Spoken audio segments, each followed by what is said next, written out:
चलो भाई शुरू करते हैं। ह्यूमन रिप्रोडक्शन और रिप्रोडक्टिव हेल्थ, जैसा कि आप जानते हो इंपॉर्टेंट चैप्टर है। यहाँ से क्वेश्चन कहाँ से पूछे जा सकते हैं? जो सेक्स हार्मोन्स हैं, जो हार्मोन्स से रिलेटेड क्वेश्चन है, ये तो पूछे ही जाते हैं। एम्ब्रियोनिक डेवलपमेंट, फर्टिलाइजेशन के प्रोसेस से भी पूछे जाते हैं। पिछले कुछ सालों में अगर आप देखोगे तो स्पर्मेटोजेनेसिस, oogenesis के भी क्वेश्चन पूछे गए। ठीक है, तो शुरू कर लेते हैं फटाफट से। मुझे लगता है आवाज क्लियर आ रही है, फटाफट से करेंगे। ह्यूमन रिप्रोडक्शन का पहला सवाल आपके सामने आ चुका है। स्टार्ट करते हैं डॉक्टर पोल के साथ।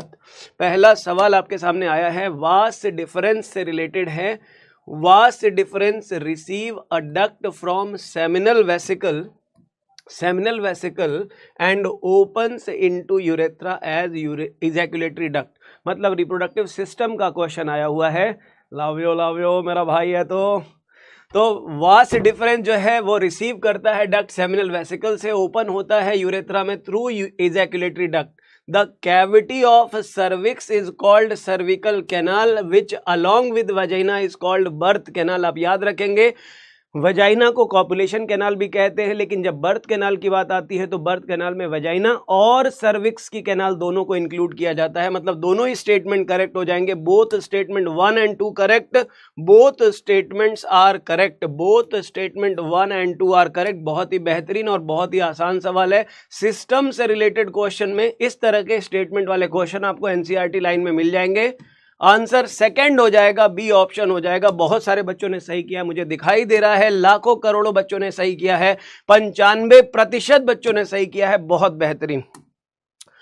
अगला सवाल आ चुका है आपके सामने, विच of the following correct regarding female reproductive cycles. ये क्वेश्चन आपको पढ़ना है और खुद आंसर करना है। ये आपने पढ़ा हुआ है, कई बार पढ़ा होगा और आप देखोगे कि जितने भी क्वेश्चन हम यहाँ कर रहे हैं बहुत ही इंपॉर्टेंट क्वेश्चन हैं। आपके नीड को पॉइंट में को ध्यान में रखते हुए सारे क्वेश्चन आपके लिए बहुत इंपॉर्टेंट होंगे, ध्यान रखेंगे। पहला ऑप्शन कहता है, स्टेटमेंट कहता है, in non primate mammals cyclic changes जो उनमें होती हैं, कह रहे हैं मेंस्ट्रुअल साइकिल जैसी ही चेंजेस वहां भी हो रही हैं, बट मेंस्ट्रुएशन वहां नहीं होती है। रिप्रोडक्शन में उस साइकिल को हम नाम देते हैं ओइस्ट्रस साइकिल या ईस्ट्रस साइकिल कहते हैं। नॉन प्राइमेट फीमेल की रिप्रोडक्टिव साइकिल होती है। First menstrual cycle begins at puberty and is called menopause. Wrong है, इसे मेनार्क कहते हैं। लैक ऑफ मेंस्ट्रुएशन में बी इंडिकेटिव ऑफ प्रेगनेंसी, में भी सही है, ये करेक्ट हो सकता है। किसी भी नॉर्मल रेगुलरली मेंस्ट्रुएटिंग फीमेल में अगर मेंस्ट्रुएशन नहीं हो रही है तो ये इंडिकेटिव ऑफ प्रेगनेंसी हो सकता है, ये प्रेगनेंसी का इंडिकेटर हो सकता है। Cyclical menstruation x tends between menarche and menopause, मतलब ये भी सही है, ये भी सही है और फर्स्ट ऑप्शन भी करेक्ट हो जाता है। तो क्वेश्चन में पूछा है, choose the most appropriate option given below. Correct कौन सा है इसमें से आप देखें, ए करेक्ट है, बी रॉन्ग है, सी करेक्ट है, डी करेक्ट है। ए सी डी ओनली, ए सी डी ओनली। तो आंसर बनेगा ए ऑप्शन। बिल्कुल आसान है, ये आप ऑप्शन कर लोगे, फर्स्ट ऑप्शन। इस बार गलतियां कहां से हो गई? Menarche to menopause D, C है लैक ऑफ मेंस्ट्रुएशन में बी करेक्ट। बी कितने लोगों ने कर दिया? बी मतलब A and B only. A and B किसने किया है भाई? बी कहां से सही हो गया? First menstrual cycle begins at puberty and is called menopause, ये किसने किया होगा? ये बी ऑप्शन जितने लोगों ने किया होगा, क्या सोच करके किया होगा? मेनार्क और मेनोपॉज में डिफरेंस याद रखना है। मेनोपॉज का मतलब परमानेंट सिजेशन हो जाती है जब फीमेल की एक पर्टिकुलर एज के बाद, जब रिप्रोडक्टिव एज एंड हो जाती है, जब ओवरी के अंदर कोई भी फॉलिकल लेफ्ट नहीं रह जाता, no more ovarian follicle left in the ovary, इसे कहते हैं मेनोपॉज। और जो बिगिनिंग होती है उसे कहते हैं मेनार्क। ये कौन से लोग हैं जिन्होंने बी किया होगा? उन लोगों को प्रणाम है, साधुवाद है, धन्यवाद है। बहुत बढ़िया बेटा। अब इस समय ऐसी गलतियां आपसे शोभा नहीं देती, आपको शोभा नहीं देती बेटा, ध्यान रखें। Endometrium is necessary for implantation of blastocyst. Endometrium पे ही इम्प्लांटेशन होता है, बिल्कुल करेक्ट बात है। Endometrium innermost layer of the uterus होती है। In absence of fertilization the corpus luteum degenerates that cause disintegration of endometrium. Corpus luteum जब ब्रेक होता है तो कॉर्पस ल्यूटियम के डीजेनरेशन के बाद प्रोजेस्टेरॉन का लेवल सडनली डिक्लाइन कर जाता है और इसी की वजह से मेंस्ट्रुएशन स्टार्ट हो जाती है। तो in absence of fertilization corpus luteum degenerated सही है और इसकी वजह से एंडोमेट्रियम का डिसइंटीग्रेशन शुरू हो जाता है। तो ए भी सही है, आर भी सही है, लेकिन ये दोनों एक दूसरे के लिए रीजन करेक्ट नहीं हो रहे हैं। A and R true but not the correct explanation. तो आंसर बनाते हैं सी ऑप्शन। क्वेश्चन का आंसर हो जाएगा सी ऑप्शन। बहुत बढ़िया, काफी बच्चे सही कर रहे हैं। Arrange the sequence of the different hormones for their role during gametogenesis. Gametogenesis मतलब गैमीट का फॉर्मेशन होता है, स्पर्म और ओवा का फॉर्मेशन। कह रहे हैं सीक्वेंस को अरेंज करना है। तो अब कह रहे हैं कि gonadotropin like LH stimulate the synthesis and secretion of androgen. ठीक बात है। गोनेडोट्रोपिन रिलीजिंग हार्मोन जो होता है हाइपोथैलेमस से आता है। एंड्रोजन जो होता है वो स्टिमुलेट करता है स्पर्मेटोजेनेसिस को, ये भी करेक्ट बात है। Gonadotropin FSH helps in the process of spermiogenesis. Gonadotropins from anterior pituitary gland. तो अगर आप देखेंगे तो यहाँ सीक्वेंस में अगर आप करेक्ट सीक्वेंस की बात करते हैं तो गोनेडोट्रोपिन्स रिलीजिंग हार्मोन सबसे पहले बी आएगा।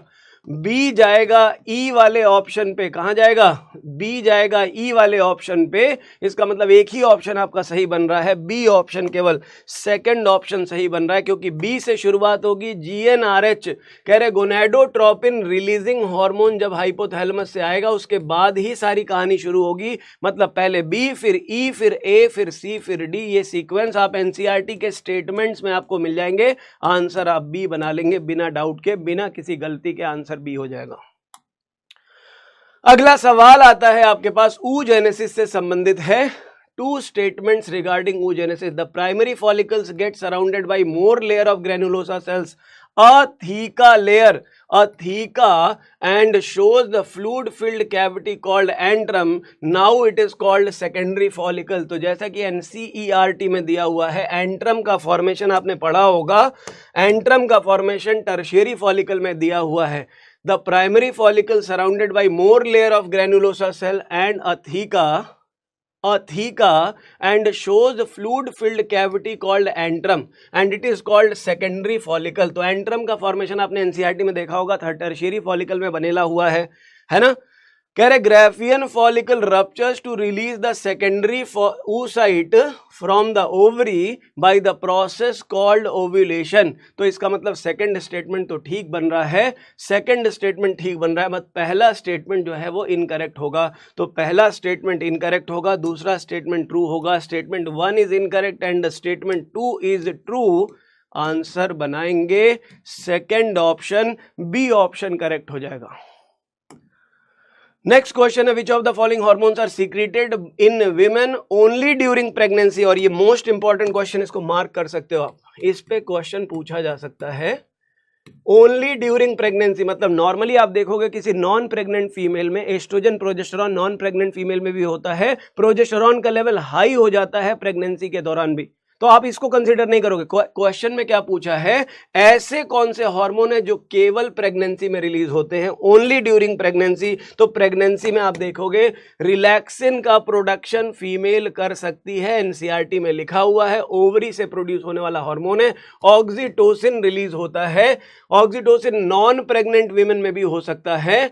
HCG हो सकता है केवल प्रेगनेंसी में, HPL हो सकता है केवल प्रेगनेंसी में, ह्यूमन प्लेसेंटल लैक्टोजेनिक हार्मोन और प्रोजेस्टेरॉन नहीं होगा।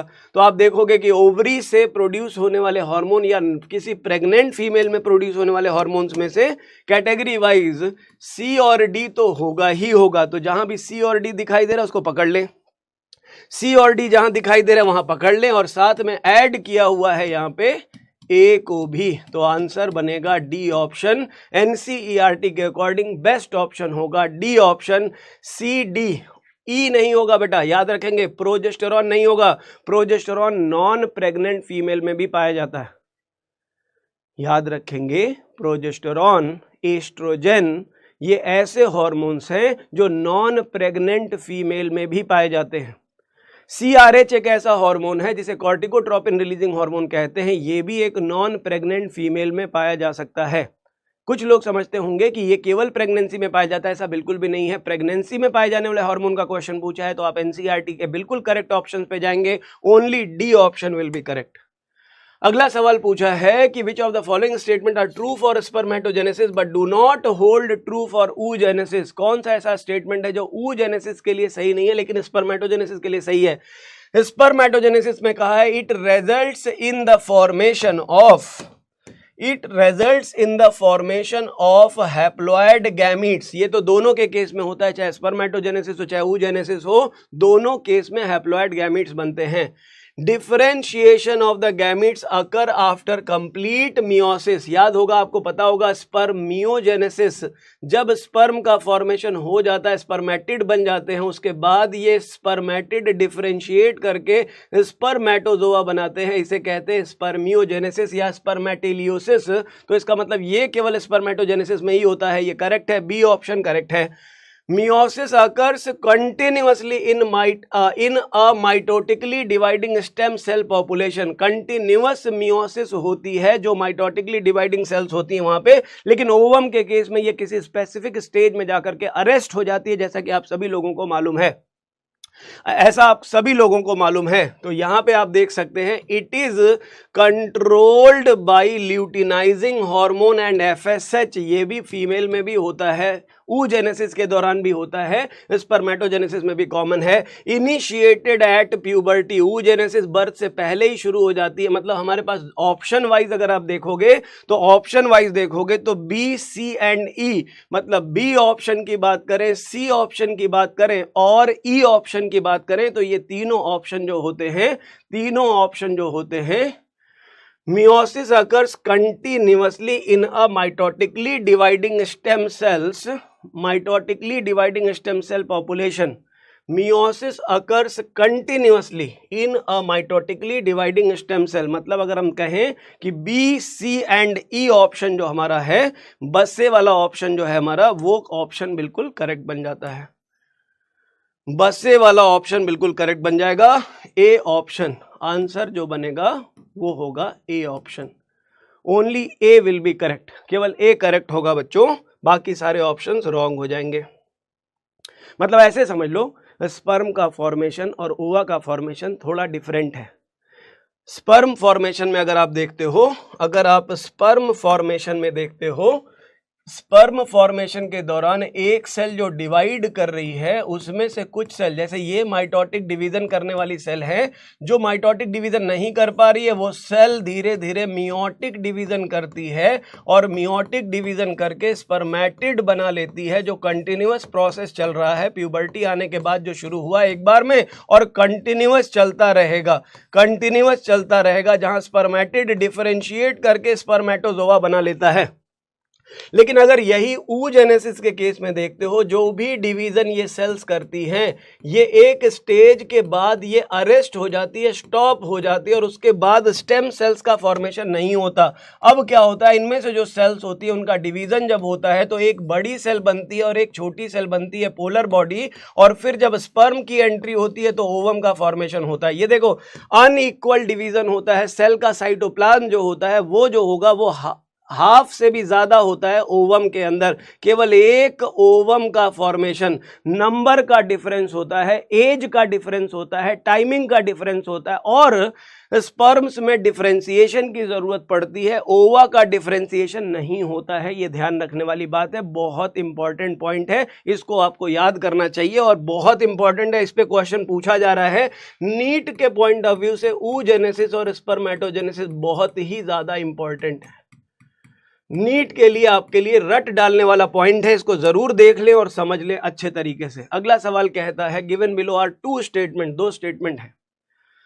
स्टेटमेंट 1 कहता है the release of sperms into seminiferous tubules is called spermiation. अभी रिसेंटली ये सवाल आया हुआ था, into the lumen of seminiferous tubule. ये देखें, ये है सेमिनिफेरस ट्यूब्यूल और इस सेमिनिफेरस ट्यूब्यूल के ल्यूमेन में जैसे ही स्पर्म मैच्योर हो जाते हैं, इन ल्यूमेन को यहां से रिलीज कर दिया, स्पर्म्स को यहां से रिलीज कर दिया जाता है ताकि ये स्पर्म्स जाकर के एपिडाइडमिस में स्टोर कर लिए जाएं।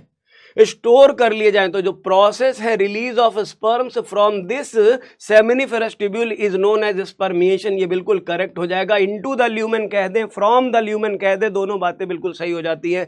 Spermiogenesis is the process of formation of sperm from spermatogonia. Wrong है, स्पर्मेटिड से स्पर्म के फॉर्मेशन को, स्पर्मेटिड से स्पर्म का फॉर्मेशन होता है, उसे कहते हैं स्पर्मियोजेनेसिस। तो ये स्टेटमेंट रॉन्ग है, स्टेटमेंट 1 करेक्ट है। Only statement 1 is correct, statement 2 is incorrect. तो आंसर हमारा बनेगा डी ऑप्शन। कुछ टर्म्स में आपको डेफिनेशंस क्लियर होनी चाहिए। स्पर्मियोजेनेसिस क्या होती है, स्पर्मेटोजेनेसिस क्या होती है, स्पर्मेटोसाइटोजेनेसिस क्या होती है, ये बहुत ही बेसिक कंसेप्ट है। स्पर्म फॉर्मेशन के दौरान कुछ स्पेशल पॉइंट्स या इंपॉर्टेंट पॉइंट्स हैं, इस पे क्वेश्चंस पूछे ही जा रहे हैं, इसलिए आप इसको रट डालें। स्पर्मेटोजेनेसिस, स्पर्मेटोजेनेसिस मतलब फॉर्मेशन ऑफ स्पर्मेटोजोवंस। मेल्स में स्पर्म फॉर्मेशन को स्पर्मेटोजेनेसिस कहते हैं, जिनके स्टेप वाइज अगर आप देखोगे तो सबसे पहला स्टेप होता है स्पर्मेटोसाइटोजेनेसिस कहते हैं। स्पर्मेटोसाइट्स के फॉर्मेशन को स्पर्मेटोसाइटोजेनेसिस कहते हैं। उसके बाद होता है मियोसिस 1, उसके बाद होता है मियोसिस 2 और उसके बाद होता है स्पर्मियोजेनेसिस। उस स्पर्मियोजेनेसिस कहते हैं जहां स्पर्मेटिड से स्पर्मेटोजोवंस का फॉर्मेशन होता है और उसके बाद फिर होता है स्पर्मिएशन, उसके बाद फिर होता है स्पर्मिएशन। क्या होता है बेटा जी, इसे कहते हैं स्पर्मिएशन। तो याद रखने वाले पॉइंट्स है, बिल्कुल क्लियर रखना है कि स्पर्मेटोजेनेसिस का, साइटोजेनेसिस का मतलब फॉर्मेशन ऑफ स्पर्मेटोसाइट, इसे कहते हैं फॉर्मेशन ऑफ स्पर्मेटोसाइट्स। स्पर्मेटोसाइट के बनने के प्रोसेस को कहते हैं स्पर्मेटोसाइटोजेनेसिस। मियोसिस जब होती है तो रिडक्शन डिवीजन होता है और स्पर्मियोजेनेसिस में स्पर्मेटिड ट्रांसफॉर्म करते हैं, स्पर्मेटोजोआ बनाते हैं। क्या बनाते हैं? स्पर्मेटोजोआ बनाते हैं, इसे कहते हैं स्पर्मेटिड। और जब बात करते हैं स्पर्मिएशन की, तो ये वो प्रोसेस है जब स्पर्म्स को रिलीज कर दिया जाता है ल्यूमेन में, जब सेमिनिफेरस ट्यूब्यूल से फाइनली रिलीज कर दिया जाता है ताकि ये स्टोरेज साइट तक जा सके, उसे कहते हैं स्पर्मिएशन। उसके बाद इजैक्यूलेशन, उसके बाद इंसेमिनेशन, उसके बाद फर्टिलाइजेशन, उसके बाद एम्ब्रियोजेनेसिस। मतलब ये सारे स्टेप एक के बाद एक होते हैं। याद करने वाले पॉइंट्स है, इसको बिल्कुल भी मिस नहीं करेंगे, क्वेश्चन पूछे जा सकते हैं। अगला सवाल पूछा जा रहा है आपसे कि the sperm receptor for sperm binding in mammals are present on. जब हम बात करते हैं ओवम की मेम्ब्रेन के अराउंड, तो आप देखोगे ओवम के चारों तरफ एक स्पेसिफिक मेम्ब्रेन होती है जो नॉन सेल्यूलर मेम्ब्रेन होती है, उसे कहते हैं जोना पेल्यूसिडा। एक नॉन सेल्यूलर मेम्ब्रेन जोना पेल्यूसिडा होती है, इसके ऊपर स्पर्म के बाइंड करने के रिसेप्टर्स पाए जाते हैं, इन्हें कहते हैं जोनल रिसेप्टर्स। क्या कहते हैं? इन्हें कहते हैं ZP3 receptors. These are the receptors to which sperms अपने हेड के थ्रू इससे बाइंड कर जाता है और फिर उसके बाद फर्टिलाइजेशन के प्रोसेस शुरू होता है। तो याद रखेंगे उस लेयर, उस मेम्ब्रेन का नाम होता है जोना पेल्यूसिडा। तो after binding of sperm with the zona pellucida fertilization का प्रोसेस इनिशिएट होगा। आंसर लिखेंगे third option, C option, ZP3 receptors पाए जाते हैं। क्या पाए जाते हैं? ZP3 receptors. तो ये इंपॉर्टेंट पॉइंट हो गया। Next question, which of these not an important component of the initiation of the parturition. Parturition होने के लिए क्या नहीं इंपॉर्टेंट है? पार्चुरेशन होने के लिए क्या जरूरी है? Fully developed foetus and placenta, ये दोनों बातें इंपॉर्टेंट होती हैं। फुल्ली डेवलप्ड फीटस ट्रिगर करता है प्लेसेंटा को। बीच में बहुत सारे बायोकेमिकल स्टेप्स हैं, एनसीईआरटी में कुछ ही स्टेप दे रखे हैं, आपको याद रखना है।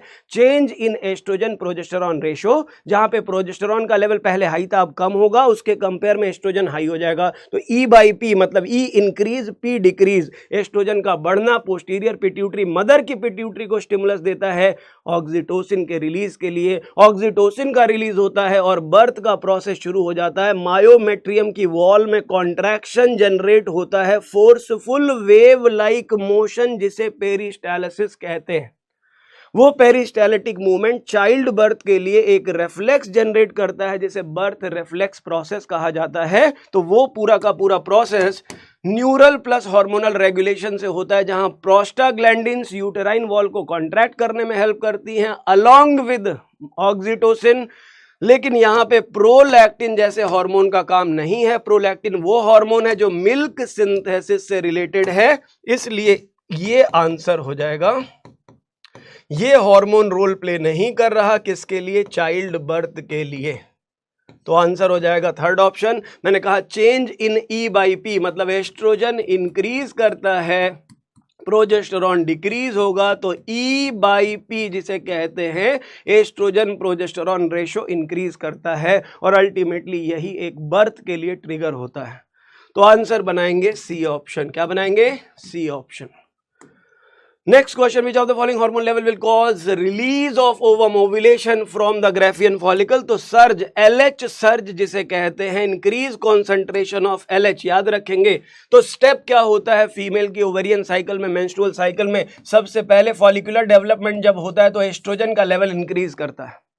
एस्ट्रोजन पॉजिटिव फीडबैक देता है later stage of follicular stage में, फॉलिक्यूलर फेज में, जहां पे ये ट्रिगर करता है FSH को और LH को। इन दोनों का सर्ज होता है। Ultimately LH surge is the cause of ovulation. तो अगर क्वेश्चन पूछा जाता है कि मेन कॉज क्या है, बताओगे LH सर्ज। अगर ऑप्शन में LH सर्ज नहीं दिया है तो उसके पीछे जो रीजन है LH सर्ज कौन करवा रहा है, तो आप उसको भी आंसर कर सकते हो। तो एस्ट्रोजन का हाई होना on 13th day, on 13th day इसका पीक आता है प्री ओव्यूलेटरी फेज में, जो इसे पॉजिटिव फीडबैक देता है, पॉजिटिव फीडबैक देता है FSH और LH को। LH का सर्ज ट्रिगर करता है ओव्यूलेशन को।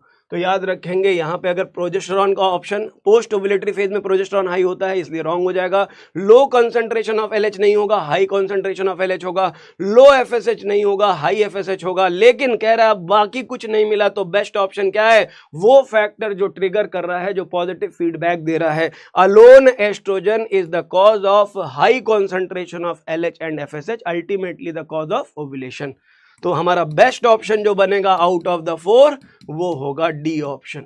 बिना किसी डाउट के आप इस कंसेप्ट को याद रखें। High estrogen give the positive feedback pre ovulatory phase में, लेकिन पोस्ट ओव्यूलेटरी फेज में यही कहानी अगर पूछी जाए तो high estrogen with progesterone gives the negative feedback. And it is most important question, याद रखेंगे। आफ्टर ओव्यूलेशन अगर पूछा जाए तो after ovulation high estrogen with progesterone gives the negative feedback to FSH and LH। रट्टा मार, रट्टा मार, चल यार रट्टा मार। क्या याद करेंगे? After ovulation, after ovulation, ovulation के बाद पोस्ट ओव्यूलेटरी फेज में एस्ट्रोजन एंड प्रोजेस्टेरॉन जब दोनों हाई होंगे, दोनों का लेवल हाई होगा, तो this gives the negative feedback, this gives the negative feedback to FSH and LH। इन दोनों को नेगेटिव फीडबैक देता है। ये बेस्ट रैपिड रिवीजन के लिए आपके लिए मेंस्ट्रुअल साइकिल का shortest and most important point है। शॉर्ट भी है बट मोस्ट इंपॉर्टेंट है, इसको रट डालें। पूरी मेंस्ट्रुअल साइकिल में सबसे बड़ा इंपॉर्टेंट पॉइंट कि ओव्यूलेशन का कॉज क्या होता है और पोस्ट ओव्यूलेटरी फेज में हार्मोन का कौन सा फैक्टर एक्टिव रहता है और किसको नेगेटिव फीडबैक मिलता है, वो आप यहां से याद कर सकते हो। कॉलम 1 को 2 से मैच करना है। प्लेसेंटा जो होती है वो एक ऐसी मेम्ब्रेन है जो सीक्रेट करती है हार्मोन, कनेक्शन ऐसा जो मदर और फीटस को कनेक्ट करती है, लेकिन साथ साथ ये एंडोक्राइन रोल भी प्ले करती है, जिसका नाम है ह्यूमन कोरियोनिक गोनाडोट्रोपिन। ये LH का काम कर रही है बट प्लेसेंटा से आ रही है और केवल प्रेगनेंसी में होती है, और इसी को आप याद रखेंगे प्रेगनेंसी टेस्ट में यूज किया जाता है। HCG is used for pregnancy test, क्योंकि यही हार्मोन एक ऐसा हार्मोन है जो इंडिकेट करता है कि फीमेल प्रेग्नेंट है। इसके अलावा HPL भी होता है बट यूरिन में इसकी कंसंट्रेशन बड़ी आसानी से डिटेक्ट की जा सकती है आफ्टर इम्प्लांटेशन के कुछ दिनों के बाद, 7 से 10 दिनों के बाद। अगर एम्ब्रियो इम्प्लांट कर चुका है उसके 7 से 10 दिन के बाद HCG का लेवल मदर की बॉडी में इंक्रीज करने लगता है, जिसे यूरिन में डिटेक्ट करके प्रेगनेंसी टेस्ट किया जाता है। फीमेल जो प्रेगा न्यूज या प्रेगनेंसी टेस्ट करती हैं, home tool kit by which she can determine that she is pregnant, जो कि यूरिन में अपीयरेंस ऑफ किस हार्मोन को टेस्ट करता है, वो है HCG। ध्यान रखेंगे जोना पेल्यूसिडा एक लेयर है जो ओवम के अराउंड होती है, बट ये नॉन सेलुलर लेयर होती है जो ओवम खुद सीक्रेट करता है। याद रखेंगे, सेकेंडरी oocyte इसे खुद अपने अराउंड सीक्रेट करता है। बल्बो यूरेथ्रल ग्लैंड मेल की रिप्रोडक्टिव ग्लैंड है जो कि एक पेयर्ड ग्लैंड होती है, मटर के दाने के साइज की ग्लैंड होती है जो पेनिस के अंदर जो यूरेथ्रल डक्ट होती है उसमें आकर के खुलती है। तो इस बल्बो यूरेथ्रल ग्लैंड का काम होता है लुब्रिकेशन ऑफ द पेनिस। और लेडिक सेल जो होती है इसे इंटरस्टिशियल सेल्स भी कहते हैं, जो मेल सेक्स हार्मोन एंड्रोजेंस होते हैं उनको सीक्रेट करती है। तो मैच द कॉलम में डी को पी से मिला देंगे, डी को पी से मिला देंगे, ए को मिला देंगे क्यू से, ए को क्यू से, बी को आर से मिला देंगे और सी को एस से मिला देंगे। तो आंसर बनेगा हमारा सी ऑप्शन। क्या बनेगा? C option will be correct. Coffee पी लेंगे बेटा, बिल्कुल पिएंगे। नीट के बाद कॉफी भी पी लेंगे, पानी भी पी लेंगे, कोल्ड ड्रिंक भी पी लेंगे, चाय भी पी लेंगे, आपके साथ भी पी लेंगे, और तो क्या ही बताएं, और लोग भी मिलेंगे उनके साथ भी पी लेंगे। ठीक है बेटा, पिएंगे, कोई टेंशन नहीं है, आप सवाल लगाते चलें।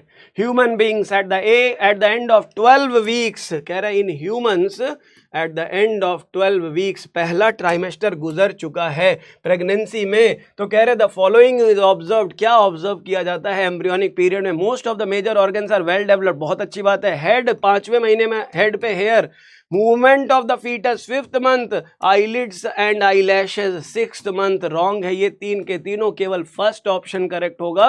Most of the organs are well developed, answer हो जाएगा थर्ड ऑप्शन। याद रखेंगे प्लेसेंटा भी वेल डेवलप्ड हो जाती है 10 से 12, 10 to 12 वीक्स, मतलब फर्स्ट ट्राइमेस्टर कंप्लीट होने के बाद। तो आंसर ए हो जाएगा। ये बहुत इंपॉर्टेंट है, सीक्वेंस पे बहुत सारे क्वेश्चन पूछ रहे हैं ये लोग, बहुत सारे क्वेश्चन पूछ रहे हैं सीक्वेंस में, चाहे वो ह्यूमन रिप्रोडक्टिव सिस्टम का हो, चाहे वो फ्रॉग का हो, चाहे वो कॉकरोच का हो। रिप्रोडक्टिव सिस्टम में डक्ट का जो रास्ता है वो जरूर तैयार कर लें आप बेटा। देखें स्पर्म के ट्रांसपोर्ट का सही रास्ता क्या है? स्पर्म जाता है टेस्टिस से एपिडाइडमिस में, वासा एफरेंशिया में, फिर ये तो बैंगन है, इंग्विनल कैनाल में भी जा रहा है, फिर यूरेथ्रा में भी जा रहा है। बर्बाद करके रख दिया, सारी डक्ट को ऐसा घुमा दिया, लग रहा है कि मतलब हाँ समझ रहा, यू टर्न ले लिया है किसी डक्ट ने। कोई डक्ट यू टर्न ले ले, स्पर्म बाहर जाके फिर अंदर आ रहा है और फिर अंदर से बाहर जा रहा है, मतलब एकदम कॉइल बना दिया है ऐसा है। नहीं, मजाक नहीं चल रहा है यहाँ पे। चलो, सेमिनिफेरस ट्यूब्यूल्स से रेटी टेस्टिस और वासा एफरेंशिया में जाएगा, एपिडाइडमिस में जाएगा, वास डिफरेंस में जाएगा, एजैकुलेटरी डक्ट में जाएगा, यूरेथ्रा में जाएगा, यूरेथ्रल मीटस में जा सकता है, ये तो ठीक लग रहा है। सेमिनिफेरस ट्यूब्यूल्स से वासा एफरेंशिया से एपिडाइडमिस, फिर इंग्विनल कैनाल में कैसे चला जाएगा भाई? फट तोड़ी गई है उसकी वास डिफरेंस फट जाएगी तभी इंग्विनल कैनाल में जाएगा, नहीं तो डक्ट जिससे वो होकर के जाता है उस डक्ट का नाम वास डिफरेंस होता है। इंग्विनल कैनाल वो ऑब्लिक पैसेज है जो कनेक्ट करता है, जो एब्डोमेन को कनेक्ट करता है स्क्रोटम से। ये देखें, ये है एब्डोमेन, ये है इंग्विनल कैनाल। और डक्ट जो होती है जिससे स्पर्म ट्रेवल कर रहा है वो टेस्टिस से, मान लो ये है, तो यहां से वास डिफरेंस इसे लेकर के जा रही, ये वास डिफरेंस इसे लेकर के जा रही, तो वास डिफरेंस इससे जाएगा, इंग्विनल कैनाल में नहीं चला जाएगा। वास डिफरेंस फटेगी तब इंग्विनल कैनाल में जाएगा, समझ ले इस चीज को।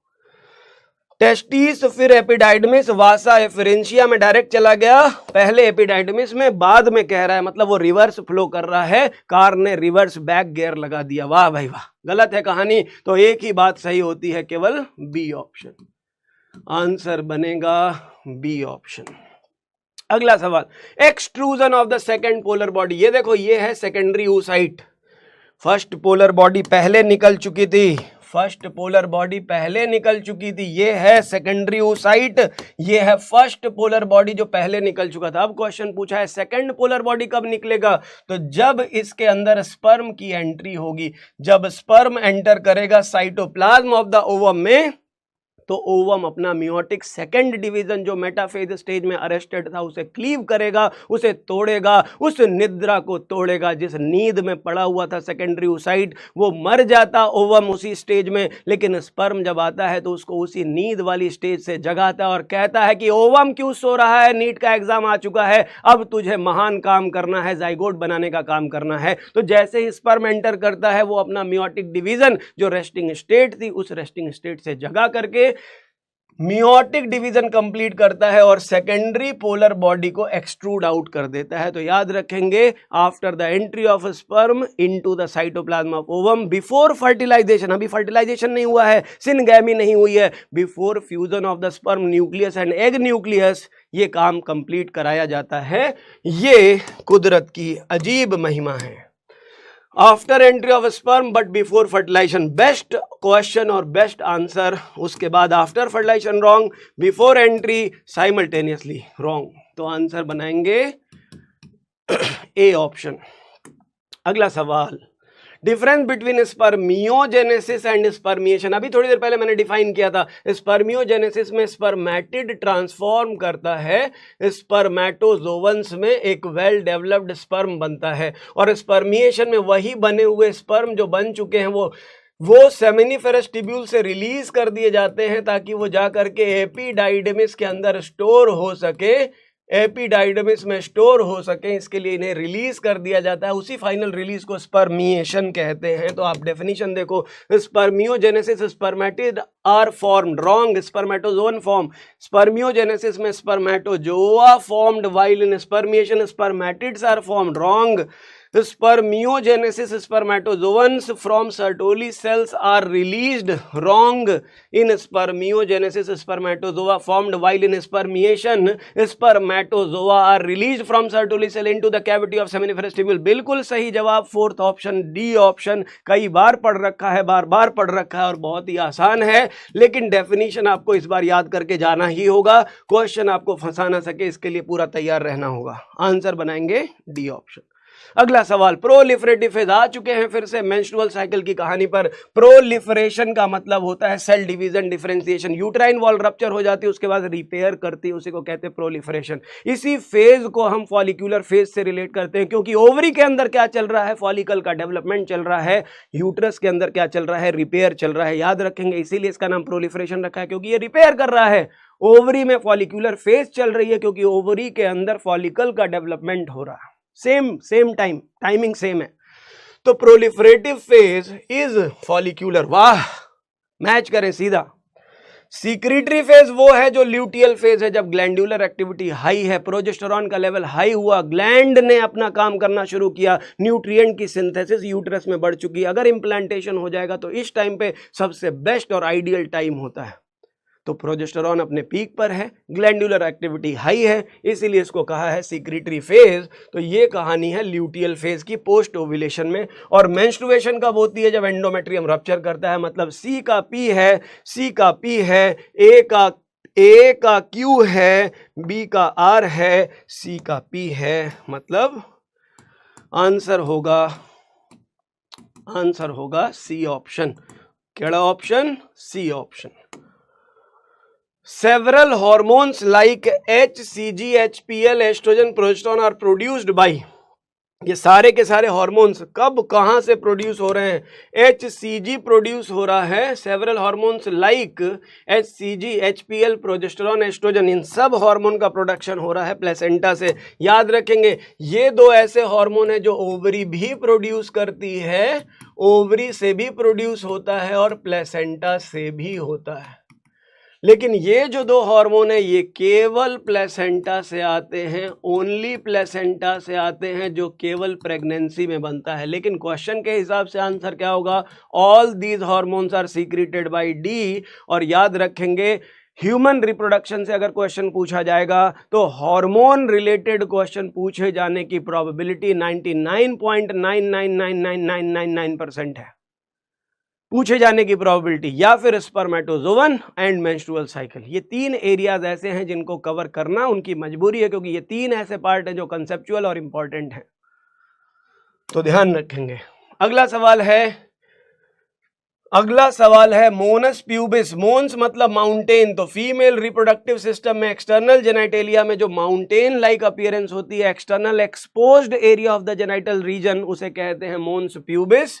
एंट्रम जो होता है वो फॉलिकल के अंदर पाया जाता है। Well developed fluid filled cavity, embryo formation में ट्रोफोब्लास्ट सेल को हम ट्रोफो एक्टोडर्म कहते हैं, और नेबन कर्ण स्पर्म के अंदर पाए जाने वाला माइटोकॉन्ड्रिया का स्पाइरल अरेंजमेंट होता है। अगर आप देखोगे माइटोकॉन्ड्रिया की स्पाइरल अरेंजमेंट को नाम दिया जाता है नेबन कर्ण। ये अगर मान लो स्पर्मेटोजोवन है तो इस स्पर्मेटोजोवन के अंदर माइटोकॉन्ड्रिया जो मिडिल पीस में पाया जाता है ये अरेंज्ड होता है, स्पाइरली अरेंज्ड होता है अराउंड द एक्सियल फिलामेंट, जो फोर्स एटीपी जनरेट करता है, और इसी को कहते हैं नेबेनकर्ण।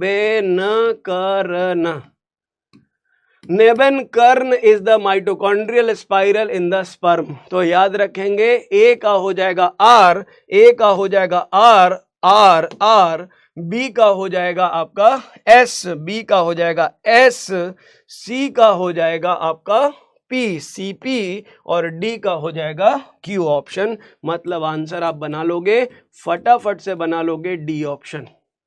डी ऑप्शन बिल्कुल करेक्ट हो जाएगा, डी ऑप्शन बिल्कुल करेक्ट। अगला सवाल, change in GnRH pulse frequency. GnRH की पल्स फ्रीक्वेंसी की अगर हम बात करते हैं, गोनाडोट्रोपिन रिलीजिंग हार्मोन की अगर हम बात करते हैं, ये ओवरऑल कंट्रोल होता है बॉडी में मेल या फीमेल में ओवेरियन या टेस्टिकुलर हार्मोन के बेसिस पे। अगर हम ओवेरियन और टेस्टिकुलर हार्मोन की अमाउंट की बात करें, अगर इंक्रीज करते हैं तो नेगेटिव फीडबैक मिलना लाजमी है। तो क्वेश्चन में पूछा है फीमेल्स में कैसे कंट्रोल होता है, किसके लेवल पे डिपेंड करता है, तो आप देखोगे फीमेल की बॉडी में ओवेरियन हार्मोन है ये एस्ट्रोजन एंड प्रोजेस्टेरॉन। एस्ट्रोजन और इनहिबिन, इनहिबिन जो होता है ये एफएसएच का इनहिबिटर होता है, याद रखते हैं ये एफएसएच इनहिबिटर होता है, मेनली इसका काम होता है एफएसएच को इनहिबिट करना।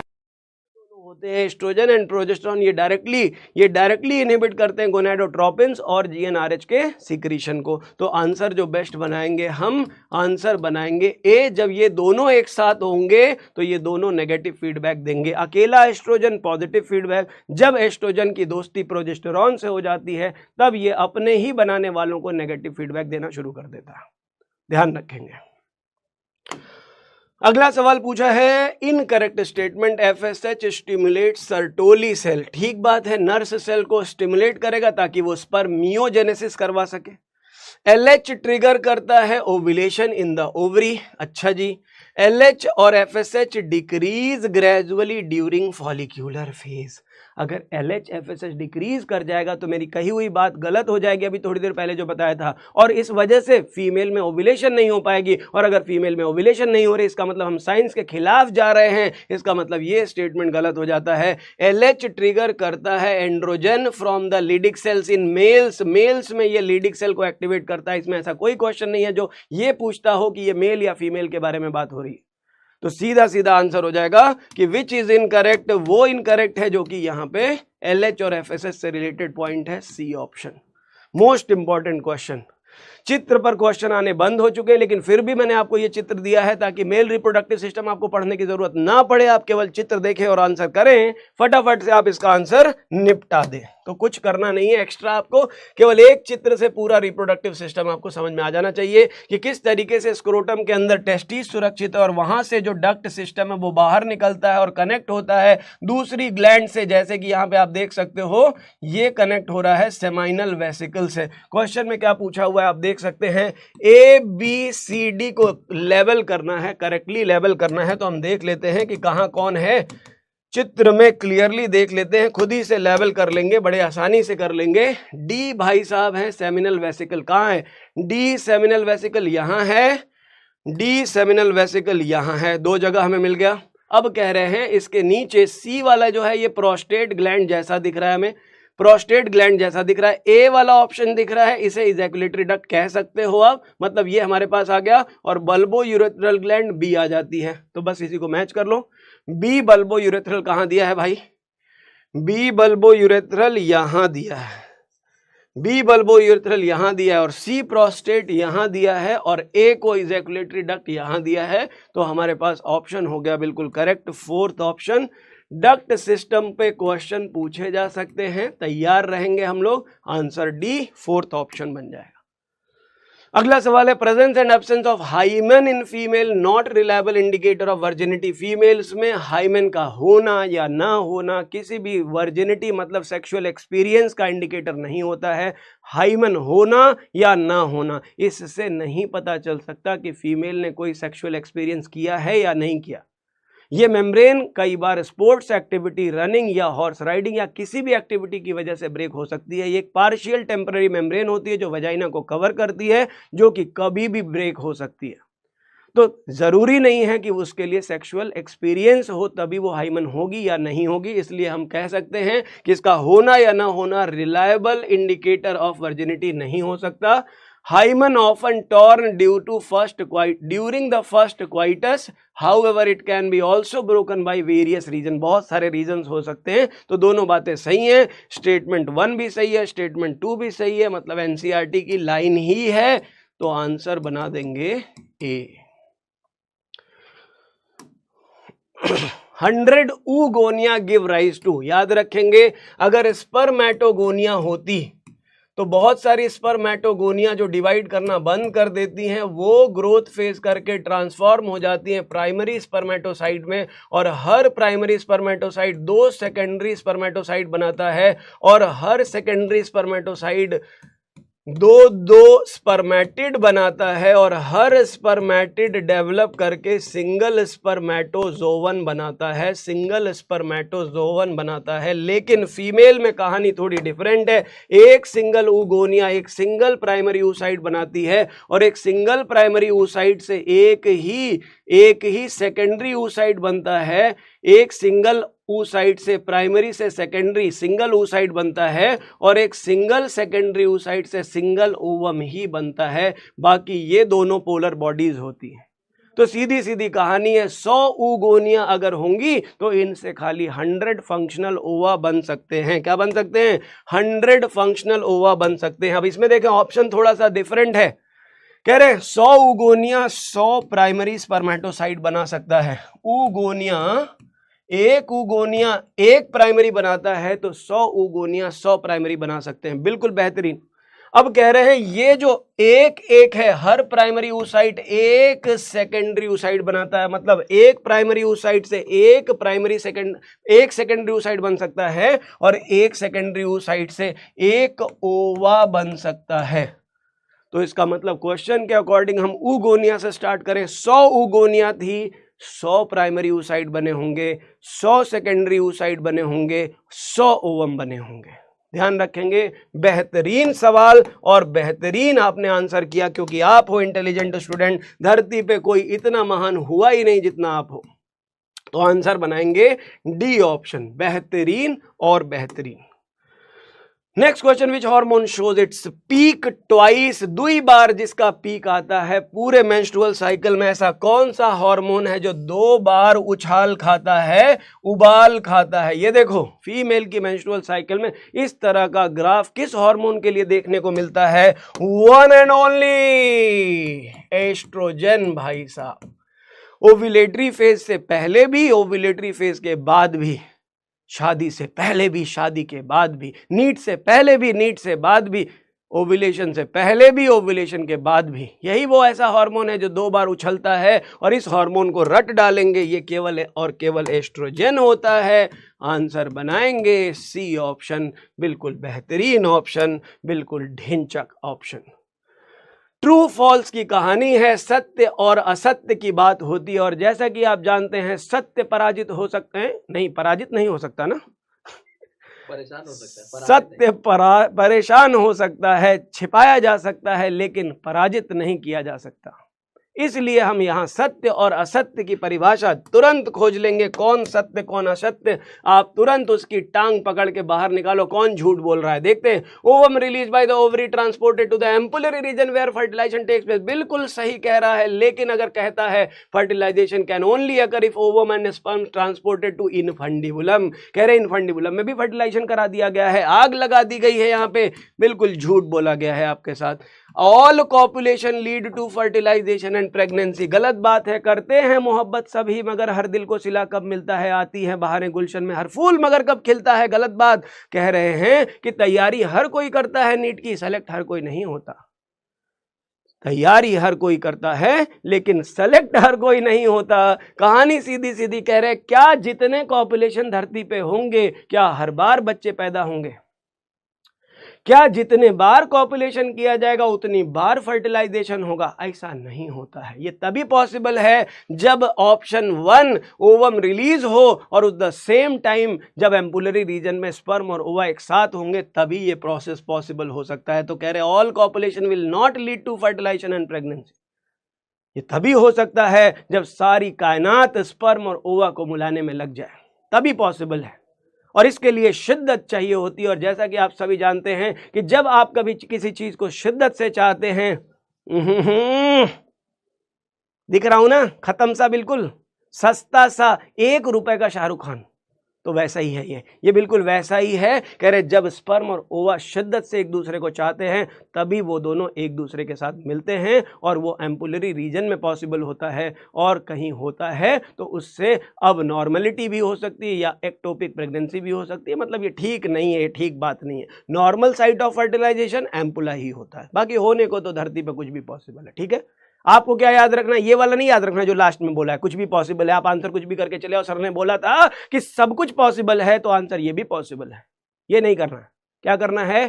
तभी होगा जब स्पर्म और ओवा एम्पुला में मिलेंगे। मतलब ये wrong. The process of fusion of sperm with an ovum is called fertilization. मतलब क्या ही बात कही है यहाँ पे, एकदम वाह वाह करने का मन कर रहा है फोर्थ ऑप्शन देख करके। तो फोर्थ और फर्स्ट ट्रू है, बाकी फॉल्स है, फॉल्स है। TFFT कहाँ है हमारा? TFFT कहाँ है हमारा? ये है डॉक्टर डी। क्रोमोसोम सेट इन ओवम। ओवम में हैप्लॉइड सेट ऑफ क्रोमोसोम जो होता है वो क्या होता होगा? जैसे कि आप जानते हो फीमेल में 22 पेयर्स ऑटोसोम्स होते हैं। 22 पेयर्स ऑटोसोम्स होते हैं जिनका ए लिख सकते हो आप, प्लस XX सेक्स क्रोमोसोम्स होते हैं। सेक्स क्रोमोसोम का पेयर दोनों सेम है। अब गैमेटोजेनेसिस में ओवम में या तो ये X होगा, दूसरा चला जाएगा पोलर बॉडी में। तो हमेशा ओवम का क्रोमोसोम नंबर बदलने वाला नहीं है। 22 ऑटोसोम्स प्लस X होगा ओवम के अंदर।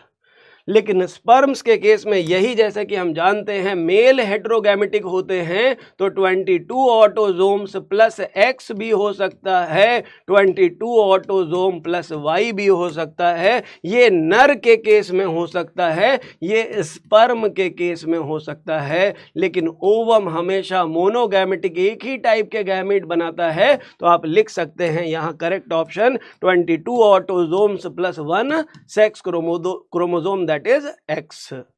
तो आंसर बनाएंगे डी ऑप्शन। बाकी तो आप देखो यहाँ 24 बन गया, गलत है। ये Y केवल मेल में होगा, गलत है। यहाँ पे 24 बना लिया, गलत है। तो बेस्ट ऑप्शन हमारे पास आ जाएगा D option. Identify the incorrect statement with respect to placenta. Placenta से संबंधित गंदी बात क्या है? आपके विपिन सर ने जैसा कि सिखाया कि रेस्पेक्ट अगर हम करते हैं किसी की, वहां पे कोई स्टेटमेंट गलत हो जाता है तो वो गंदी बात होती है। तो किसी के रेस्पेक्ट में गंदी बात क्या है जरा देखते हैं। प्लेसेंटा को हमें रेस्पेक्ट देनी है, यहां ध्यान रखेंगे। और कौन सी ऐसी लाइन है जो प्लेसेंटा के लिए गंदी बात होती है, देखते हैं। Formed by interdigitation of chorionic villi and uterine tissue. मतलब ये कह रहा है इंटरडिजिटेशन, इंटर मतलब इन बिटवीन, डिजिट मतलब ऐसे अंगुली जैसा, ऐसा फिंगर लाइक विलाई बनता है यूट्रस के अंदर, ऐसा छेदा मार के एम्ब्रियो जो बनता है, ऐसा ये फिंगर निकाल के ऐसे यूट्रस में से घुस जाता है ताकि उसे न्यूट्रिएंट मिल सके, खूब सारा न्यूट्रिएंट मिल सके। तो ये हो जाता है इंटरडिजिटेशन। सही बात है, ये गंदी बात नहीं है। कह रहे structural and functional connection between the developing embryo and maternal body. ठीक बात है, ये भी गंदी बात नहीं है। Placenta act as exocrine tissue, कह रहे हैं एंजाइम बनाता है, नहीं, ये हार्मोन बनाता है, एंडोक्राइन होगा, यही गलत हो जाएगा। Placenta secrete estrogen progesterone during pregnancy, बिल्कुल सही बात है। तो गंदी बात क्या हुई इसमें? गंदी बात हुई कि ये एक्सोक्राइन नहीं एंडोक्राइन होती है। तो प्लेसेंटा का सम्मान नहीं कर रही है ये लाइन प्लेसेंटा को लेकर के गंदी लिखी गई है और इस गंदगी को हटाना जरूरी है। आंसर आप बना देंगे थर्ड ऑप्शन, सी ऑप्शन।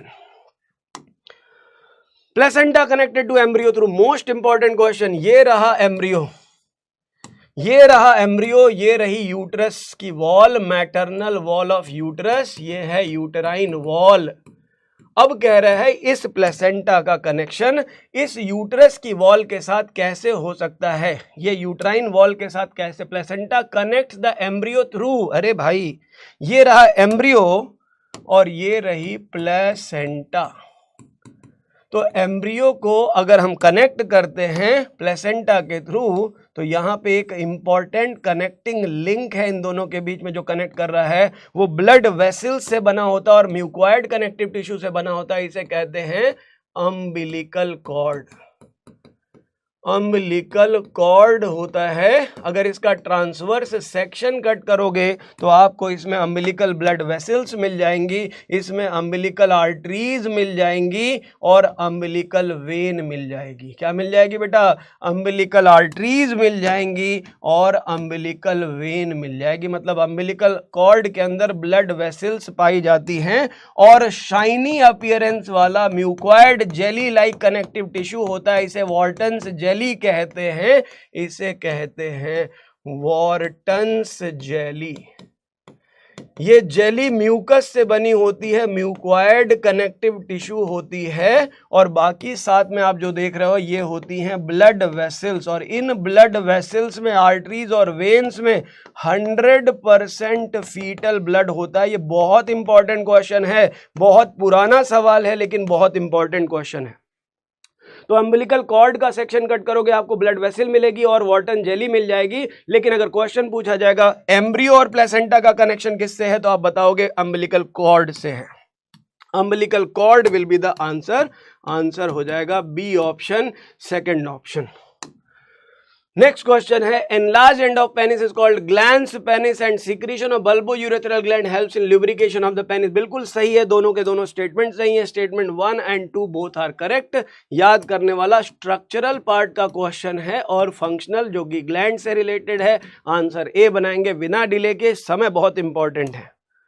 और इसी के साथ मानव जनन संपन्न हुआ, मानव प्रजनन संपन्न हुआ और बात होगी जनन स्वास्थ्य की, बात होगी कॉन्ट्रासेप्टिव मेथड्स की, बात होगी असिस्टेड रिप्रोडक्टिव टेक्नोलॉजीज की। यहां तक की बात अगर आपको समझ आ गई हो तो एक बार दिल से आग लगा सकते हैं आप इस इंटरनेट यूट्यूब की लाइनिंग में। बस थोड़ी देर पहले अभी कमी दिख रही थी, वहां पे पानी ही पानी दिखाई दे रहा था, इस समय जरूरत है उसमें आग लगाने की। पानी में आग लगाना किसी से भी सीख सकते हो आप, टिप टिप बरसा पानी, पानी ने आग लगाई, आप वो भी कर सकते हो, थोड़ा टिप टिप कर दो, पानी अभी बहुत तेज हो रहा था। दूसरा, आप वहां पे कोई भी ऐसी चीज लो जिसको प्यार करना शुरू कर दो, प्यार करोगे तो उसके बगल में दूसरी चीज जो बैठी होगी वह खुद ब खुद जलना शुरू कर देगी, जलन हो जाएगी। किसी एक चीज को प्यार करोगे दूसरी चीज जलना शुरू कर देगी, तो दोनों में से कुछ भी कर सकते हो आप। टिप टिप पानी बरसा दो, आग लग जाएगी, या फिर आप किसी और को प्यार करना शुरू कर दो, आग लग जाएगी। दोनों में से जो करना है करें, बस आग लगा दें, यूट्यूब भर जाए, धुआं धुआं हो जाए, टीवी में से धुआं निकलने लगे। यहाँ सामने जो टीवी लगी है वहां से भी धुआं निकलना चाहिए। लव यू मेरा बच्चा है, तो मजा आ रहा है पूरा। जब तुम लोग मन से पढ़ते हो तो यहाँ मन लग जाता है, तुम्हारे अंदर ऊर्जा देख करके हमारी ऊर्जा दुगनी हो जाती है। मजा तो आ रहा है भाई साहब। चलो ले चलते हैं आपको जनन स्वास्थ्य, रिप्रोडक्टिव हेल्थ के पास, और जिसके लिए डेफिनेशन अगर हम बात करें, हेल्थ मतलब होता है टोटल वेलबींग। जब वो रिप्रोडक्शन के एरिया में हो, जब वही रिप्रोडक्शन रिलेटेड एस्पेक्ट्स में हो, तो उसी को कहते हैं रिप्रोडक्टिव हेल्थ। तो रिप्रोडक्टिव हेल्थ जो WHO ने भाई साहब ने डिफाइन की थी, वर्ल्ड हेल्थ ऑर्गेनाइजेशन ने जो डिफाइन की थी, वो कहा था कि ये टोटल वेलबींग है इन ऑल एस्पेक्ट्स ऑफ रिप्रोडक्शन, चाहे वो फिजिकल हो, मेंटल हो, सोशल हो, इमोशनल हो। मतलब आप पेशाब याद रखो, मैंने पहले भी बताया था, पेशाब से पूरी कहानी याद हो जाती है। अगर आप पेशाब को याद कर लेते हो तो physical, emotional, social and behavioural aspects of reproduction याद कर लिया, हो गया रिप्रोडक्टिव हेल्थ। मतलब अगर आपका पेशाब हेल्दी है तो इसका मतलब आप रिप्रोडक्टिवली हेल्दी हैं। Physical, emotional, social and behavioural होना चाहिए।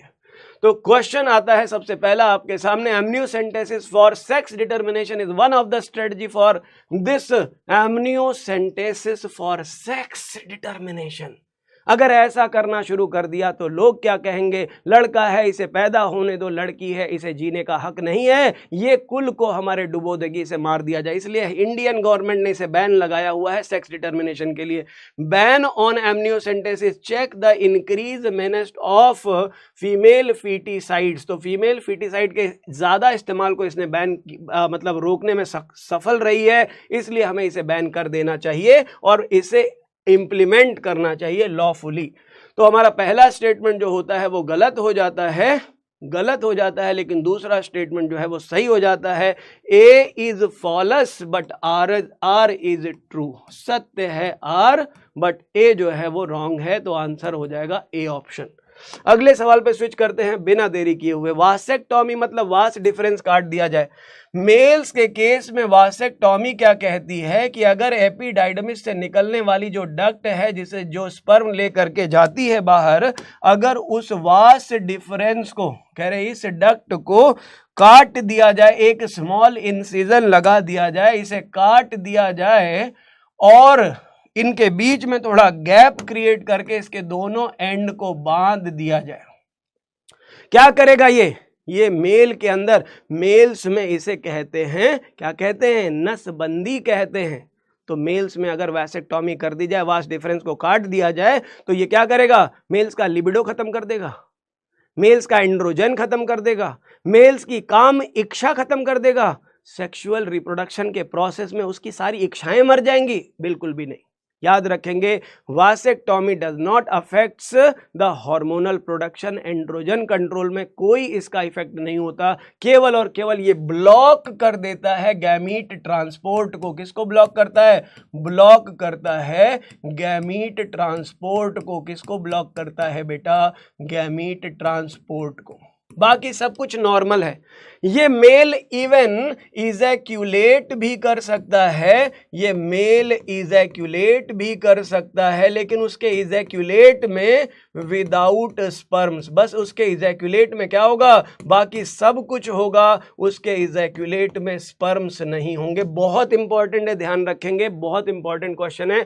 वासेक्टॉमी सर्जिकल मेथड परमानेंट मेथड है, क्वाइटस इंटरप्टस एक तरह का नेचुरल मेथड है, जहां पे इसे विड्रॉल मेथड भी कहा जाता है। इजैक्यूलेशन से पहले विड्रॉल ऑफ पेनिस को हम कहते हैं coitus interruptus, interrupt during copulation. Cervical cap जो होता है ये एक तरह का कैप है जो बैरियर मेथड है, फिजिकल बैरियर है जो स्पर्म की एंट्री को फीमेल रिप्रोडक्टिव ट्रैक्ट में जाने से रोकता है स्पर्म्स को। और सहेली एक न्यू ओरल कॉन्ट्रासेप्टिव है जो कि doctors of Lucknow CDRI central drug research institute के लोगों ने इसे डिजाइन किया, जो कि एक इंपॉर्टेंट केमिकल है जो ओव्यूलेशन को ब्लॉक नहीं करती, इम्प्लांटेशन को ब्लॉक करती है। बहुत इंपॉर्टेंट क्वेश्चन है, ध्यान रखेंगे। डी को 1 से मिलाएंगे, डी को 1 से मिलाएंगे ये है, और सी को 2 से मिलाया है यहाँ पे, बी को 4 से मिलाया है और ए को 3 से मिलाया है। तो आंसर बनेगा बेस्ट, आंसर बनेगा सी ऑप्शन, बिल्कुल बेहतरीन। फिर आता है एक और match the column, non medicated IUD है, लिपेज लूप, कॉपर रिलीजिंग होती है, जो कॉपर मल्टीलोड 375, ये जो नंबरिंग आप देख रहे हो ये कॉपर का सरफेस एरिया होता है। तो नंबरिंग को ये नहीं कि पहचानने के लिए नंबर दे दिया है कि नहीं पहचान पाएंगे इसके बाद, ये नंबरिंग उसका सरफेस एरिया डिटरमाइन करती है मिलीमीटर स्क्वायर में। रबर बैरियर जो होता है ये फिजिकल बैरियर होता है, वॉल्ट होता है ये, और हार्मोन रिलीजिंग आईयूडी LNG-20 है ये, LNG का मतलब लेवेनोगेस्ट्रल। तो ये प्रोजेस्टेरॉन कंटेनिंग ये केमिकल्स होते हैं जो हार्मोन रिलीजिंग होते हैं, हार्मोन रिलीजिंग आईयूडीज में आते हैं। तो ए को हम 3 में मिलाएंगे, ए को 3 में मिलाएंगे और बी को 1 में मिलाएंगे, A3 B1, सी का 4 और डी का 2 होगा। आंसर बनाएंगे सी ऑप्शन। अगला सवाल, reproductive health refers to total wellbeing in all aspects of reproduction, amniocentesis legally banned for sex determination in India. बढ़िया बात कह रहे हैं, दोनों बातें अच्छी लगी। सहेली N oral contraceptive for females developed by collaboration of ICMR। Vaccine थोड़ी बना रहे थे, Indian council of medical research की बात कर रहा है, कह रहा है दिल्ली वाले आकर के बना रहे हैं, लखनऊ वालों को गायब ही कर दिया गया है तो हटा सकते हैं इसको, ये गंदी बात है। किसका नाम यूज करेंगे, CDRI का नाम यूज करेंगे, लखनऊ की बात करेंगे। Amniocentesis is used to determine the genetic disorders and survivability. ये बात ठीक हो सकती है क्योंकि ये एमनियोसेंटेसिस में हम विड्रॉल करते हैं, पंक्चर करते हैं बॉडी में और निकालते हैं कुछ अमाउंट ऑफ फीटस का, फीटस के सराउंडिंग में जो फ्लूइड होता है जिसे एमनियोटिक फ्लूइड कहते हैं, और इससे हम डिटरमाइन करते हैं कि बच्चे को कोई एबनॉर्मलिटी या जेनेटिक डिसऑर्डर तो नहीं है। तो इसके लिए ये बेटर मेथड हो सकता है। तो सही ऑप्शन कौन से हुए, पूछा क्या है, करेक्ट कौन है? तो पहला सही है, दूसरा सही है, तीसरी गंदी बात है, चौथा सही है। तो अब द ओनली सही, द मतलब बी ऑप्शन। अगला सवाल, लिपेज लूप क्या है? अभी बताया मैंने, ये एक नॉन मेडिकेटेड आईयूडी है। मतलब इस आईयूडी में ना तो कोई कॉपर है ना तो कोई हार्मोन है। इसे इंसर्ट किया जाता था, मतलब पहले इसे यूज किया जाता है। एनसीईआरटी में लिखा था नाउ अवेलेबल इन इंडिया लिखा हुआ है, लेकिन 1970s के बाद इसका इस्तेमाल नहीं किया जाता है। इसे फर्स्ट जनरेशन आईयूडी कहते थे। इसे इंसर्ट किया जाता था यूट्रस के अंदर। किसी एक एक्सपीरियंस्ड डॉक्टर या कोई नर्स भी हो सकती है एक्सपीरियंस, वो भी यूज कर सकती है। मतलब खुद इंसर्ट नहीं कर सकते आप, सेल्फ इंसर्टेड नहीं है। जैसे कि कॉन्डम और डायफ्राम जो लोग यूज करते हैं, ये सेल्फ है, मतलब आपकी प्राइवेसी को भी मेंटेन कर रहा है। यहां आपको डॉक्टर के पास जाना पड़ेगा, कहना पड़ेगा डॉक्टर साहब यहां पे इसकी जरूरत है, डॉक्टर सजेस्ट करेंगे आपको। तो ये कहानी तब यूज की जाती थी, यूट्रस के अंदर इसे फिट किया जाता था। और ये लिपेज लूप जो होता था जहां लगाया जाता था, ये क्या करता था, ये इंक्रीज कर देता था साइटोकाइन एक्टिविटी को और फैगोसाइटोसिस ऑफ द स्पर्म्स को बढ़ा देता था। इसकी वजह से फर्टिलाइजेशन प्रिवेंट हो जाती थी। तो लिपेज लूप एक नॉन मेडिकेटेड आईयूडी है। एग्जाम्पल आप याद रखेंगे, आंसर बनाएंगे डी ऑप्शन।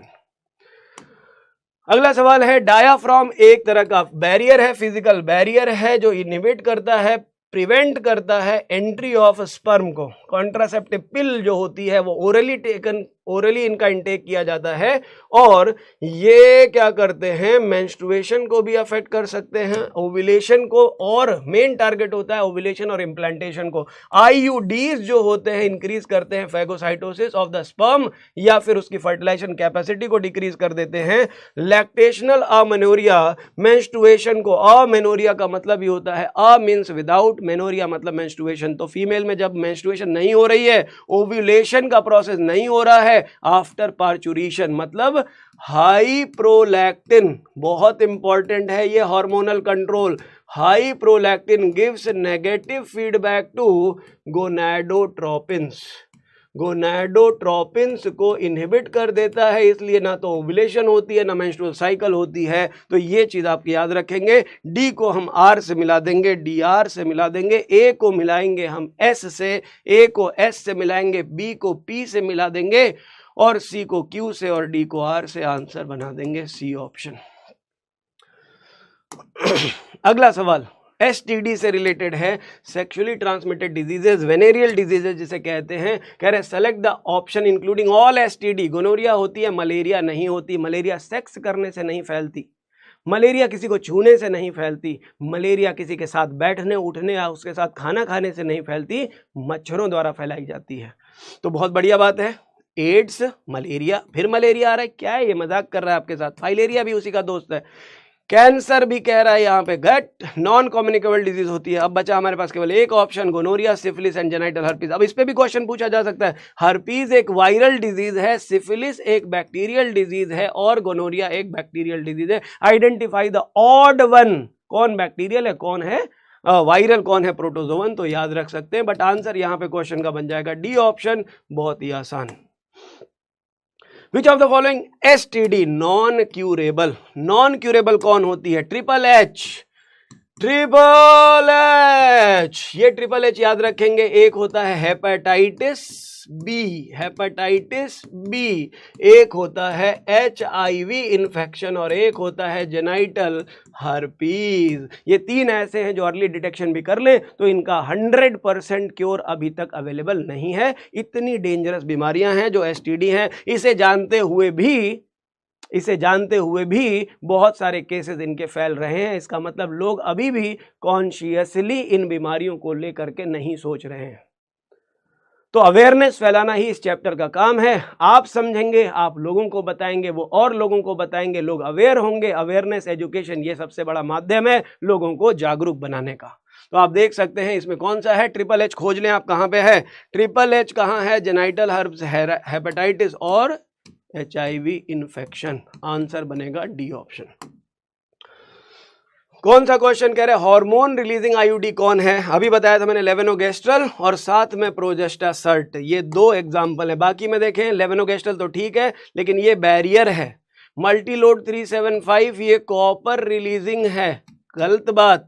प्रोजेस्टासर्ट पूरा नाम नहीं लिखा है, लेकिन ये हो सकता था। और आता है लिपेज लूप, और ये दोनों आईयूडीज में आ जाएंगे, गलत हो जाएगा। तो बेस्ट आंसर बनेगा, क्वेश्चन देखते ही आंसर आना चाहिए, सी ऑप्शन आसान है। Which of the following contraceptive do not involve hormone? और मैं फिर बता देता हूं, हार्मोन से रिलेटेड जो भी क्वेश्चन हो सकता है वो बहुत इंपॉर्टेंट है। तो चाहे रट्टा मार के, चाहे कंसेप्ट क्लियर करके, जैसे भी आपने पढ़ा है आप उसको याद कर लें। बहुत ही आसान सा सवाल है। लैक्टेशनल अमेनोरिया हार्मोन बेस्ड है, पिल्स हार्मोन बेस्ड है, इमरजेंसी हार्मोन बेस्ड है, बैरियर हार्मोन नहीं होता, लैक्टेशनल अमेनोरिया हार्मोन बेस्ड है, पिल हार्मोन बेस्ड है, कॉपर टी हार्मोन बेस्ड नहीं है, कॉपर बेस्ड है, इमरजेंसी कॉन्ट्रासेप्टिव हार्मोन बेस्ड है, पिल्स हार्मोन बेस्ड है, इमरजेंसी हार्मोन बेस्ड है, बैरियर नहीं है। तो कौन सा आंसर बेस्ट हो जाएगा? केवल एक कॉम्बिनेशन ऐसा है जहां सारे हार्मोन वाले हैं, ए ऑप्शन करेक्ट हो जाएगा। सहेली, देखो आ गया क्वेश्चन, बेस्ट और इंपॉर्टेंट क्वेश्चन। मैंने पहले भी बताया, सहेली लेने वालों को शर्म आती है, सहेली खरीदने वालों को शर्म आती है, शर्म आती है, क्योंकि ये क्या होती है? ये होती है सेलेक्टिव एस्ट्रोजन रिसेप्टर मॉड्यूलेटर। क्या होती है? Selective estrogen receptor modulator. तो ये यूटेराइन एंडोमेट्रियम पे जो एस्ट्रोजन के रिसेप्टर हैं उन्हें मॉड्यूलेट कर देती है, इसे कहते हैं शर्म। तो याद रखेंगे, इट प्रिवेंट्स द इम्प्लांटेशन। ये किसको प्रिवेंट करती है? It prevents implantation. और एक नॉन स्टेरॉइडल पिल होती है, याद रखेंगे, जिसके बहुत ही कम साइड इफेक्ट्स होते हैं, लीस्ट या नो साइड इफेक्ट्स हैं। तो block estrogen receptor in the uterus prevent eggs from getting implant. Egg implant नहीं करता, जाइगोट इम्प्लांट करता है। Increase the concentration of estrogen and prevent the, increase नहीं करता, एस्ट्रोजन के रिसेप्टर को ये अफेक्ट करता है। एन आईयूडी नहीं है ये, पोस्ट क्वाइटल कॉन्ट्रासेप्टिव नहीं है ये भी गलत है। तो बेस्ट ऑप्शन अब इसमें से खोजना पड़ेगा। मैंने पहले वाले को गलत क्यों कर दिया था? क्योंकि ये कह रहा है प्रिवेंटिंग एग फ्रॉम लेकिन हम यहाँ ये लिख सकते हैं, इसको थोड़ा करेक्ट कर लेते हैं, preventing the fertilized eggs, fertilized egg लिख सकते हैं। तो बाकी ऑप्शन तो बिल्कुल भी नहीं सही होंगे, लेकिन ये ऑप्शन में अगर फर्टिलाइज्ड एग होता तो ज्यादा अप्रोप्रिएट होता। बट फिर भी बाकी सभी चार ऑप्शन में से A option will be most correct, most appropriate, कि फर्टिलाइज्ड एग को इम्प्लांटेशन से ये प्रिवेंट करता है, ये ओव्यूलेशन को अफेक्ट नहीं करता। तो आंसर हम बना सकते हैं, यहां बनाया जा रहा है, जब ये कंडीशन अप्लाई की जाएगी तब ए ऑप्शन को ध्यान रखेंगे। फिर बहुत ही आसान सवाल है, मैच द कॉलम वाले क्वेश्चन आपने कर रखे। मैंने अभी बताया बैक्टीरियल है क्वेश्चन में, तो निसेरिया गोनोरी, सिफिलिस है तो ट्रिपोनिमा पैलिडम, जेनाइटल वॉर्ट है तो ह्यूमन पैपिलोमा वायरस, और एड्स है तो एचआईवी इसे कॉज करता है। तो डी का पी बना लेंगे, डीपी बना लेंगे, डीपी बना लेंगे, डीपी बना लेंगे, रॉन्ग है। तो ए वाले का ऑप्शन बनाया क्यू, ए क्यू बनाया ये, बी का बनाया आर, सी का बनाया एस, और आंसर बना दिया ए ऑप्शन। ए ऑप्शन बिल्कुल correct. In case of a couple where male having very low sperm count, अगर किसी पुरुष में स्पर्म काउंट कम हो जाए, लो हो जाए, स्पर्म काउंट कम होने के बाद या फिर इरेक्टाइल डिसफंक्शन होने के बाद जो टेक्निक इस्तेमाल में लाई जाती है उस टेक्निक का नाम होता है आर्टिफिशियल इंसेमिनेशन। एनसीईआरटी की लाइन है। अगर यही होता है, स्पर्म ऑलमोस्ट नील हो गया, खत्म हो गया, बेचारे के पास अब रहा ही नहीं, एक भी जिंदा स्पर्म नहीं बचा, या केवल एक आध स्पर्म जो बचे हैं केवल वही बचे हमारे पास, तो अब क्या कर सकते हैं? तो ICSI is the one method in which only one sperm nucleus is required. But अगर स्पर्म काउंट लो है तो artificial insemination can be the method of ART, जिसकी वजह से फर्टिलाइजेशन पॉसिबल हो सकता है। तो आंसर बना लेंगे D, C option AI। Function of copper ions, तो कॉपर आयन जो कॉपर रिलीजिंग आयोडीज में होता है, कॉपर क्या करता है, ये सप्रेस करता है स्पर्म की मोटिलिटी को और उसकी फर्टिलाइजेशन कैपेसिटी। सीधा आंसर एनसीईआरटी की लाइन है, तो कोई डाउट नहीं होना चाहिए। स्पर्म मोटिलिटी को सप्रेस करेगा, फर्टिलाइजेशन कैपेसिटी को अफेक्ट करेगा, मतलब अल्टीमेटली फर्टिलाइजेशन को ये इनहिबिट करता है। आंसर बनेगा ए ऑप्शन, एनसीईआरटी की लाइन है। Context of amniocentesis, which of the following, बहुत पुराना सवाल है ये, नीट में आया हुआ सवाल है। एमनियोसेंटेसिस कब करते हैं, 14 to 18 वीक्स में बेहतर रिजल्ट आता है। क्यों, एमनियोटिक फ्लूइड सफिशिएंट अमाउंट में उस समय तक बन चुका होता है। 10 से 30 ml 10 to 30 ml amount of amniotic fluid चाहिए होता है, जो कि पहले अगर हम उसे विड्रॉ करते हैं तो उससे एम्ब्रियो के डेसिकेशन का चांस, ड्राइनेस का चांस हो सकता है। तो तब जब सफिशिएंट एमनियोटिक फ्लूइड बन जाए तभी हम उसे रिमूव करते हैं। तो एमनियोसेंटेसिस के लिए आइडियल टाइम है 14 to 18 वीक्स, जब फीमेल प्रेग्नेंट होती है। पूछा है इसमें से कौन सा इनकरेक्ट है। Usually pre natal sex determination में इसे यूजुअली तो नहीं करते, लेकिन किया जा सकता है, मिस यूज इसे कहा जाता है। It can be use for detection of the chromosomal disorder या जेनेटिक डिसऑर्डर्स में भी इसको यूज किया जा सकता है। तो 3 ऑप्शन तो बिल्कुल सही है। एक ऑप्शन यहाँ पे लिखा है, it can be use for the cleft palate, जो कि एक मॉर्फोलॉजिकल डिफेक्ट है, एक डेवलपमेंटल डिफेक्ट है, जिसमें किसी टेराटोजेन की वजह से या किसी और डेवलपमेंटल रीजन की वजह से ये जो क्लेफ्ट मतलब होता है गैप, पैलेटाइन पार्ट, जो पैलेटाइन बोन होती है नॉर्मली फ्यूज्ड होती है, जो हमारी अपर जॉ में होती है वो पैलेटाइन बोन फ्यूज होती है। कह रहे अगर ये बोन फ्यूज नहीं हो पाती तो उनके बीच में गैप रह जाता है, इसी गैप को कहते हैं क्लेफ्ट। तो क्लेफ्ट पैलेट एक मॉर्फोलॉजिकल डिफेक्ट है, जिसको हम यहाँ पे जेनेटिक डिसऑर्डर से रिलेट नहीं करेंगे और आंसर बना देंगे कि इसे हम एमनियोसेंटेसिस से डिटेक्ट नहीं कर रहे। D option. Ectopic pregnancy, ectopic का मतलब होता है अनअप्रोप्रिएट। तो इनअप्रोप्रिएट साइट पे नॉर्मली इम्प्लांटेशन होता है यूटेराइन फंडस या बॉडी में। कह रहे अगर फंडस या बॉडी छोड़ के कहीं भी इम्प्लांटेशन हो जाए, इम्प्लांटेशन एट एनी अब normal site, implantation at any inappropriate site, inappropriate site पे जब भी कभी इम्प्लांटेशन होता है तो इसी को कहते हैं एक्टोपिक प्रेगनेंसी। तो embryo at site other than uterus ठीक हो सकता है, इम्प्लांटेशन डिफेक्टिव एम्ब्रियो रॉन्ग है, प्रेगनेंसी टर्मिनेटेड रॉन्ग है, प्रेगनेंसी जेनेटिक एबनॉर्मलिटी रॉन्ग है। मतलब जब embryo normal embryonic site implantation site को छोड़ के कहीं और, मतलब फंडस या बॉडी छोड़ दो बस। फैलोपियन ट्यूब भी हो सकता है, सर्विक्स भी हो सकता है, कहीं भी अगर एम्ब्रियो इनअप्रोप्रिएट साइट पे है तो इसी को कहते हैं ectopic pregnancy.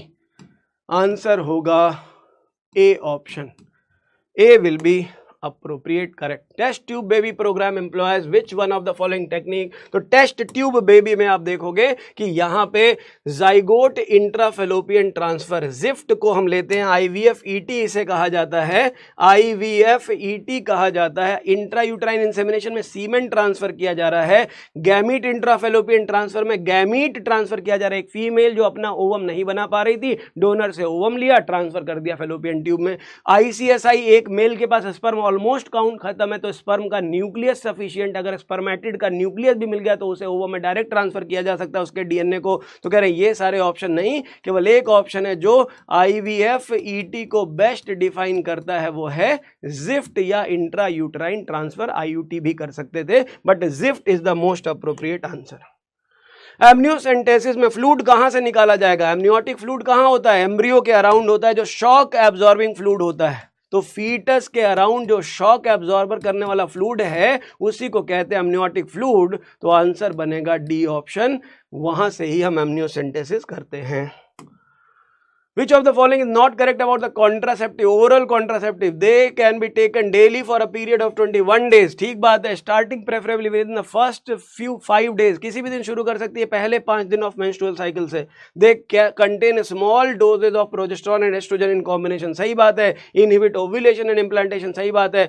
Ovum and sperms are prevented from physical meeting with the help of barrier, यहाँ पे barrier की क्या जरूरत है जब गोली खाई रही है तो फीमेल अगर गोली ले रही है तो उसके अलावा बैरियर का इस्तेमाल करना ओरल कॉन्ट्रासेप्टिव्स में नहीं आएगा, एकदम ऑड स्टेटमेंट है, तो आंसर हम बना सकते हैं अनरिलेटेड के बेस पे fourth option D option.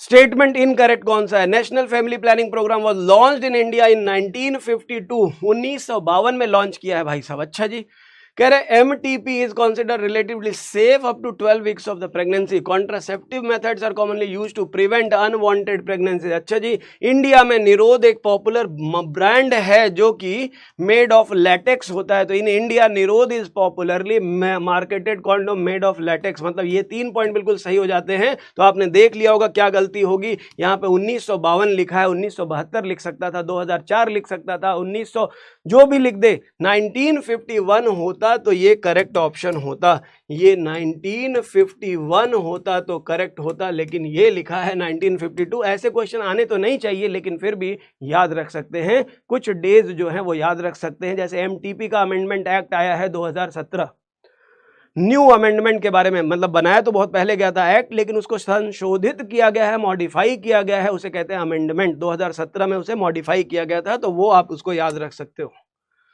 Purpose of tubectomy, next question है, ट्यूबेक्टोमी का पर्पज है एग फॉर्मेशन को प्रिवेंट करना, नहीं, गैमीट ट्रांसपोर्ट को ब्लॉक करना।